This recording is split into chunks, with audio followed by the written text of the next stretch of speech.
नमस्कार, आपका स्वागत है हमारे YouTube चैनल पर। चौटाला परिवार से इस वक्त की बेहद बड़ी खबर निकल करके सामने आई है। जब से जजपा भाजपा का गठबंधन टूट गया है और अब दुष्यंत चौटाला और उनके नेताओं के द्वारा इस प्रकार का ऐलान करना कि हम लोकसभा चुनाव यदि कार्यकर्ता कहेंगे तो नहीं लड़ेंगे, इसके पीछे एक बहुत बड़ी वजह बताई जा रही है। वोट कटने की जो राजनीति का लगातार जिक्र कर रहे हैं वो नहीं है। दरअसल चौटाला परिवार की राजनीति में जो इस प्रकार हाशिए पर इस वक्त चल रहा है उसको फिर से उठाने का काम अभय सिंह चौटाला कर रहे हैं। और जिस प्रकार से जजपा लोकसभा का चुनाव नहीं लड़ेगी तो जो वोटर जजपा के थे वो निश्चित रूप से इंडियन नेशनल लोकदल पार्टी के प्रत्याशियों के पक्ष में मतदान करेंगे। यह 100% संभव है। जो राजनीति के जानकार इस बात को मानते हैं। और 4 से 5 सीटें लोकसभा की ऐसी है जहां पर इंडियन नेशनल लोकदल पार्टी का प्रत्याशी मजबूती पर टक्कर दे रहा है और इन सीटों के जीतने के चांसेस भी बहुत ज्यादा है त्रिकोणीय मुकाबले में।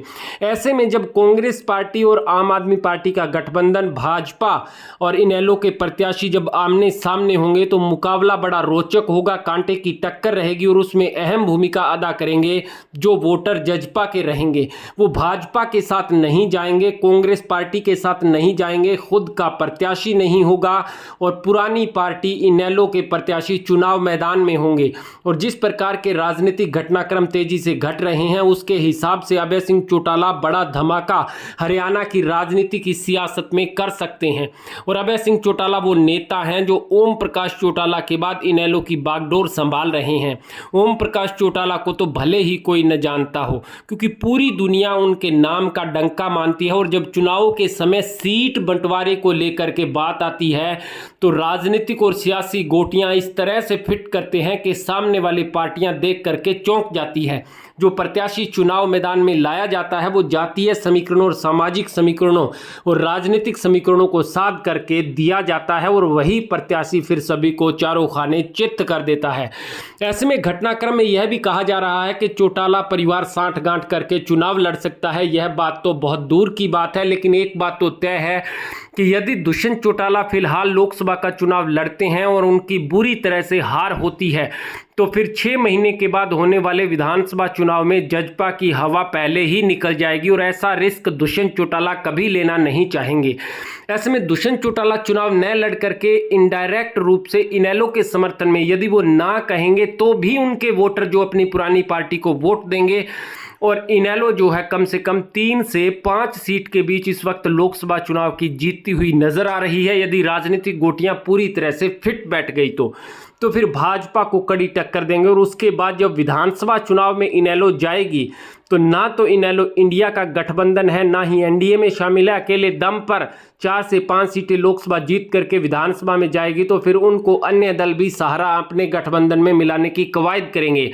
ऐसे में चौटाला परिवार को एकजुट करने का जिम्मा पंजाब के शिरोमणि अकाली दल के नेता सुखबीर बादल के हिस्से आ सकता है, जो लगातार दोनों परिवारों को वो और पंजाब के पूर्व मुख्यमंत्री स्वर्गीय सरदार प्रकाश सिंह बादल एकजुट करने का करते रहे हैं, वो फिर से हो सकता है। और जब यदि चौटाला परिवार लोकसभा चुनाव के नतीजे आने के बाद, नतीजे देखने के बाद एकजुट होकर के चुनाव मैदान में उतरेगा तो निश्चित रूप से इसका बड़ा सियासी परिवर्तन होगा हरियाणा की राजनीति में।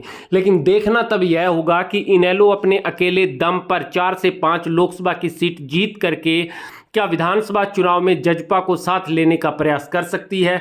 क्या चौटाला परिवार एकजुट हो सकता है, क्योंकि दुष्यंत चौटाला के खिलाफ जनता हरियाणा के इस वक्त बेहद ज़्यादा है। और ऐसे में अभय सिंह चौटाला का समय समय पर बयान के यदि उनको साथ लिया तो हम भी पिछड़ जाएंगे, उस पर कितना खरा उतर पाएंगे। लेकिन एक बात तो तय हो चुकी है कि चौटाला परिवार की एकजुटता न हो, लेकिन जजपा के चुनाव न लड़ने के समीकरण ने हरियाणा की राजनीति को और करीब कर दिया है।